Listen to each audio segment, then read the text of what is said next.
अगर मैं आपसे कहूं कि पीओके में आर पार की जंग अब चालू हो चुकी है, या तो पीओके पाकिस्तान का ही या पीओके भारत का ही, लेकिन सवाल यह उठता है कि 72 घंटे के अंदर क्या खेल होने वाला है। सवाल यह उठता है कि भारत बिना कुछ किए कैसे सब कुछ कर दे रहा है। सवाल यह भी उठता है क्या भारत अब पीओके को लेने की प्लानिंग बना रहा है। हाँ, क्योंकि अगर आप देखने की कोशिश करोगे तो पीओके के अंदर जो बवाल अभी मचा है, इतना तगड़ा बवाल पीओके में कभी नहीं मचा था। पीओके के अंदर जो पाकिस्तान था वो एंटी इंडिया के बारे में हमेशा पढ़ाता था, सिखाता था और तमाम चीजें कराता था। पीओके वही एरिया है जो पाकिस्तान ने 1947 जब भारत आजाद हुआ था तो उसके कुछ समय बाद ही मतलब जम्मू कश्मीर के कुछ एरिया पर कब्जा कर लिया था। अब भारत की ही गलती है। गलती यह है कि उसी टाइम छीन लेना चाहिए था, उस टाइम नहीं छीना। आज देखिए किस तरीके से सिर पर बैठ चुका है, और सिर पर बैठने के बाद कह रहा है कि कान में पेशाब भी करेंगे। वही हाल है पाकिस्तान का। अब क्या है कि भैया यहाँ पर जम्मू कश्मीर है, जम्मू कश्मीर का 30% हिस्सा जो कि पीओके कहलाता है, और जम्मू कश्मीर का ही 10% का हिस्सा जो अक्साई चीन कहलाता है। तो मतलब 40% का हिस्सा जम्मू कश्मीर का तो अन्य देशों के हाथ में, 30% पाकिस्तान के और 10% चाइना के हाथ में है।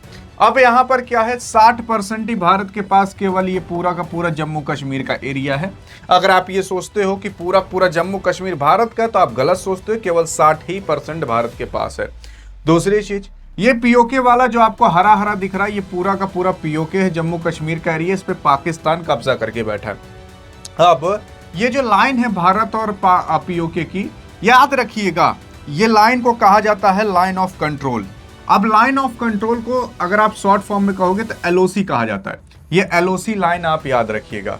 क्यों याद रखिएगा? क्योंकि आगे काम आने वाला है। यहाँ पर क्या, इसी पूरे पीओके के अंदर ज्यादातर बवाल मचा हुआ है। और ये जो पीओके है, पाकिस्तान इस पीओके को ना 2 पार्ट में डिवाइड किया। मैं आपको शुरुआत में इसलिए बता रहा हूँ क्योंकि आगे पूरा पूरा काम आएगा। यहाँ से अगर आप एक तो बॉर्डर बना दोगे तो ये ऊपर वाला पहला एरिया है, ये नीचे वाला दूसरा एरिया है।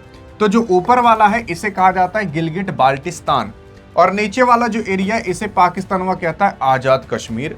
तो आजाद कश्मीर, ये जो नीचे वाला एरिया है, इसमें हो रहा है इलेक्शन। पाकिस्तान इलेक्शन करा रहा है। ये पाकिस्तान इलेक्शन केवल नाम मात्र के लिए कराता है। पाकिस्तान की सरकार जिसको चाहती है उसी को ही वहां पर बैठाती है। और अगर नहीं बैठा पाए तो 8 सीटें इसने आरक्षित रखी हैं कि हम अपने मनपसंद गुंडे या आतंकवादियों को बैठाएंगे उन 8 सीटों पर जो भारत के खिलाफ काम करेंगे। तो ऐसा पाकिस्तान यहाँ पर काम करता है। आजाद कश्मीर के लोग यहाँ पर मांग करने लगे। मांग ये करने लगे कि तुम इलेक्शन तो करा रहे हो, ना हमें रोटी दे रहे हो, ना मकान दे रहे हो, ना कपड़ा दे रहे हो, ना इंफ्रास्ट्रक्चर दे रहे हो।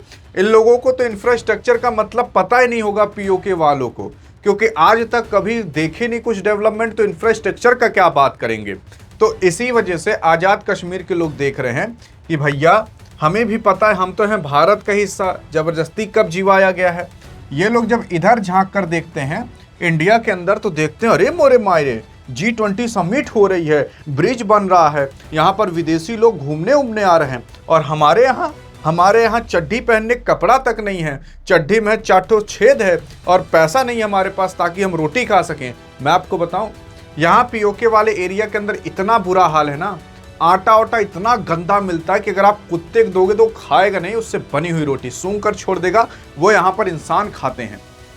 सोच कर देखिए, मतलब इंसान वो रोटी खाते हैं, वही आटा खाते हैं। इतनी बुरी परिस्थिति अभी पीओके के अंदर है। आज नहीं तो कभी और सही ये मुद्दा उठना ही था। जिस तरीके से भारत के अंदर आप देखिएगा, ध्यान दीजिएगा, ये भारत का ही कुछ ना कुछ यहाँ पर दूसरा रूप हो रहा है। जिस तरीके से भारत के अंदर कॉकरोच जनता पार्टी बनी और उन्होंने कहा कि भैया चलो जंतर मंतर चलते हैं, वहां पर प्रोटेस्ट करते हैं, सेम वही काम आपको पीओके के अंदर होता हुआ दिखाई देगा। क्या हो रहा है मैं आपको बता रहा हूं।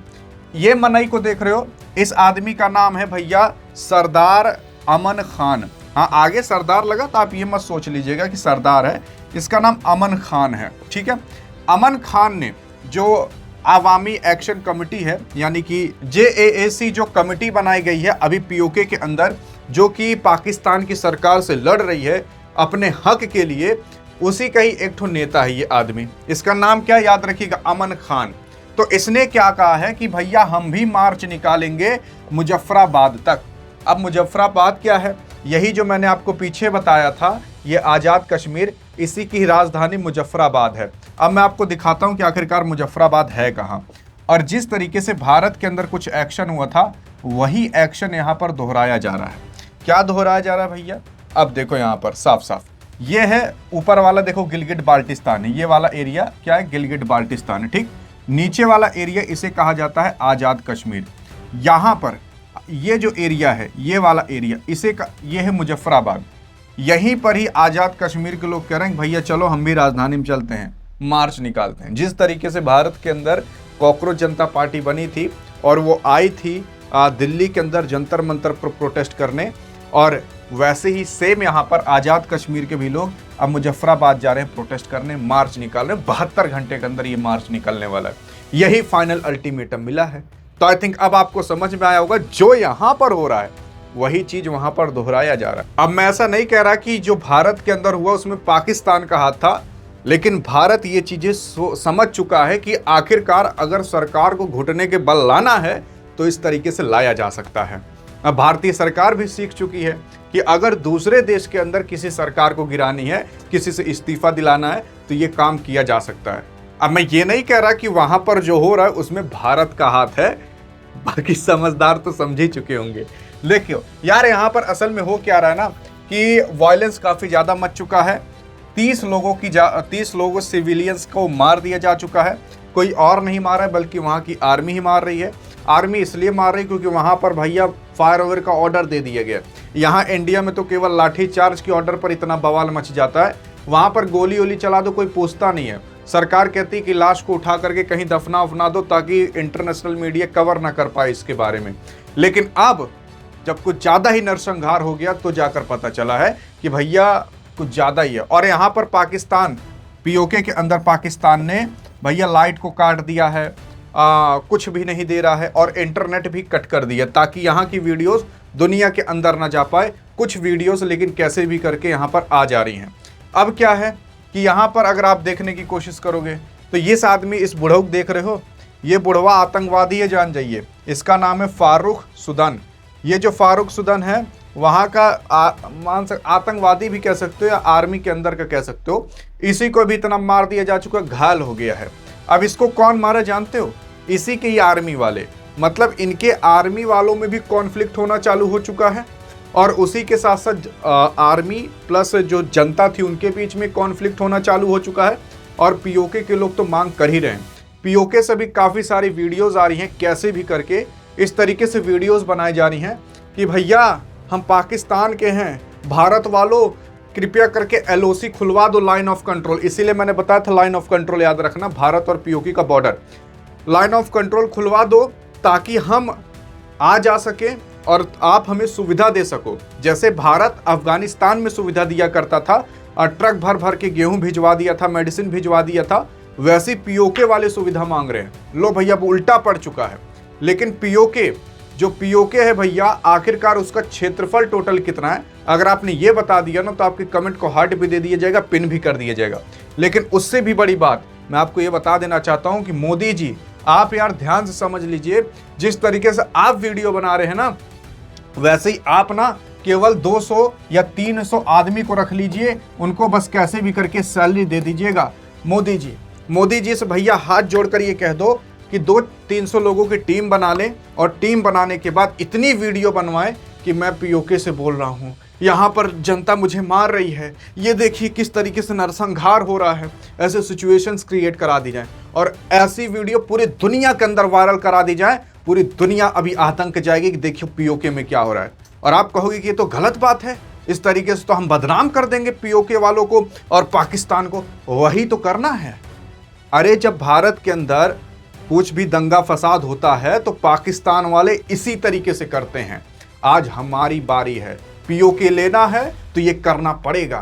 ये मोदी जी से कहिए, मोदी जी के पास कितना देश का पैसा प्रधानमंत्री के पास है। तो अगर ये 1000, 2000, 3000 लोगों का टीम बैठा दें और कह दें कि तुम्हारा काम ही यही है कि ऐसी वीडियोस वायरल कराओ एंटी पाकिस्तान पीओके के बारे में, देखो पीओके कितना पाकिस्तान के अंदर कर रहा है, फिर उसके बाद ऐसी वीडियोस चलवाओ कि पीओके तो भारत का है, भारत ले क्यों नहीं रहता अगर इतना वहां पर नरसंहार हो रहा है। अगर ऐसा मोदी जी कर दें अब मोदी जी की मुझे पता नहीं काम बुद्धि कहाँ काम कर रही है, वो तो अभी खुदे पड़े हुए हैं अपना संसद के अंदर आ नहीं रहे। लेकिन अगर मोदी जी ऐसा कर दें तो इनके लिए इलेक्शन जीतना बहुत आसान हो जाएगा, बहुत आसान हो जाएगा। आपने देखा होगा कांग्रेस जनता पार्टी जब प्रोटेस्ट कर रही थी तो कुछ आर्मी वालों की वीडियो आ रही थी कि हम इंडियन आर्मी से बोल रहे हैं, अगर बच्चों को कुछ हुआ तो इंडियन आर्मी आ जाएगी, फिर देख लेना। फिर उसके बाद आंख में आग उग जलने लगती थी। वो सब पाकिस्तान के थे जो वीडियो बनाकर वायरल कर रहे थे। 480 इंस्टाग्राम यूट्यूब चैनल बंद करवाई थी भारतीय सरकार। अब ऐसी इंडिया को करना चाहिए। 480 नहीं 4080 भारतीय यूट्यूब चैनल बनाने चाहिए, जिससे पूरे पाकिस्तान को बदनाम किया जा सके और दिखाया जा सके कि देखो पाकिस्तान इन सब चीजों में भारत बहुत पीछे रहता है, ये टेक्निकल चीजों में ना बहुत पीछे रह जाता है। और अगर ये गेम खेल लिया भारत सोशल मीडिया का ना, सोशल मीडिया और इंस्टाग्राम से ही आज धर्मेंद्र प्रधान का इस्तीफा हुआ है। और अगर यही इंस्टाग्राम का इस्तेमाल हम लोग इस चीज में कर लें तो कल के कल अभी देखिए क्या हो जाएगा। तबाही मच जाएगी यार, तबाही मच जाएगी। और अगर पीओके लेना है तो ये करना पड़ेगा, जरूर करना पड़ेगा। फिर उसके बाद पीओके वाले देख रहे हो खुद हेल्प मांग रहे हैं। मैंने आपको बताया ना काफ़ी सारी वीडियोस आ रही हैं। अब ऐसे भारत के अंदर कुछ महिलाओं को बुर्खा पहना करके, कुछ आदमी का कपड़ा वपड़ा फाड़ करके थोड़ा खून वून यहाँ पर लगा दिया जाए, कलर वलर, और वीडियोस बनवाई जाएँ, और पीछे बैकग्राउंड में कुछ और लगा दिया जाए, देखो कैसे मार रहे हैं। अरे अभी देखो बवाल मच जाएगा पूरी दुनिया के अंदर। अमेरिका सवाल पूछने लगे तुम क्या कर रहे हो। और 10 अगस्त तक वहाँ पर इलेक्शन है। ये 10 दिन के अंदर भारत तहलका मचा सकता है पूरे पीओके के अंदर। और फिर वहाँ पर धीरे धीरे इंडिया के बारे में अच्छी खबरें चलवाओ कि नहीं हमें इंडिया में शामिल हो रहा है, इंडिया में शामिल होना है। वहाँ के लोग भी तब आवाज़ उठाने लगेंगे इंडिया में शामिल होना है। तो बस वही सबसे अच्छा मौका है कि ले ले। अब तो जनता भी हमारे साथ और हम तो लेने के लिए तैयार ही हैं। फिर उसके बाद LOC बॉर्डर को ओपन करने की बात हो रही, जो कि मैंने आपको बताया। फिर उसके बाद अगर आप देखोगे तो यहाँ पर ब्रिटेन के अंदर जो बर्मिंघम है, जहाँ पर मैचेस भी खेले जाते हैं, वहाँ पर पाकिस्तान का जो होता नहीं दूतावास, वहाँ पर बाहर लोग जाकर के, कुछ पाकिस्तानी भी है, कुछ अदर देश के भी हैं, वो लोग आवाज़ उठाना चालू कर रहे हैं तुम पीओके के लोगों को क्यों मार रहे हो। इसका जवाब अब है नहीं पाकिस्तान के पास। और अगर इसी मौके पर भारत ने हथौड़ा मार दिया ना तो ये शहबाज शरीफ हो कुल शरीफ ही निकल जाएगी। और उसी के साथ साथ आपके राजनाथ सिंह साहब ने तो ये कह दिया था कि अब अगर बात होगी तो केवल पीओके पर होगी और किसी चीज़ पर बात नहीं होगी, और इंडियन आर्मी को भी खुली छूट हम दे देंगे।